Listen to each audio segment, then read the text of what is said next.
Like, share, subscribe.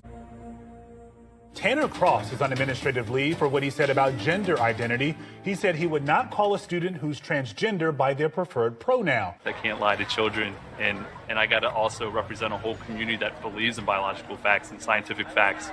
And I can't do that to kids. You get into teaching because you love kids. This policy started coming into play, and I was like, wait a minute, it's causing me, I'm gonna have to lie to my kids, the ones I've always wanted to protect. Do we have assaults in our bathrooms or our locker rooms regularly? To my knowledge, we don't have any records of assaults occurring in our restroom.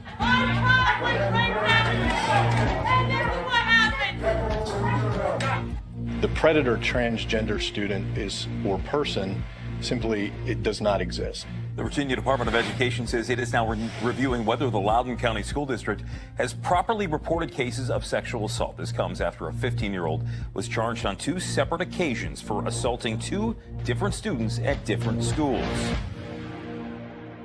Dozens rallying tonight in Loudoun County to protest the school's policies. So that includes limiting who can talk during public comment portions of board meetings. One speaker leased property in the area just so he could speak tonight. Fox 5's Paris Jones is live with the details. That's right. Conservative commentator Matt Walsh told me he's leasing out someone's basement in Loudoun County so he'd be able to speak during tonight's meeting. I decided last week to fulfill my lifelong dream of being a Loudoun County resident. You know, I've always felt like I've lived in Tennessee. I felt sort of like a Virginian trapped in a Tennessean's body. I identify as sort of state fluid, I guess. This is Matt Walsh. He tweeted, "How do you do, fellow Virginian?" Now I just got to explain to my wife and kids that we're going to be staying in someone's basement.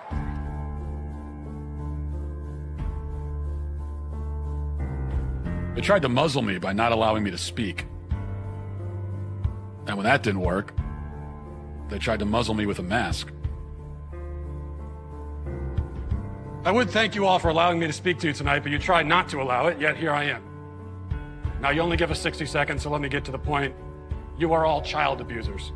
You prey upon impressionable children and indoctrinate them into your insane ideological cult, a cult which holds many fanatical views, but none so deranged as the idea that boys are girls and girls are boys. By imposing this vile nonsense on students to the point even of forcing young girls to share locker rooms with boys, you deprive these kids of safety and privacy and something more fundamental too, which is truth. If education is not grounded in truth, then it is worthless. Worse, it is poison. You are poison. You are predators. I can see why you try to stop us from speaking. You know that your ideas are indefensible. You silence the opposing side because you have no argument. You can only hide under your beds like pathetic little gutless cowards hoping we shut up and go away. But we won't. I promise you that.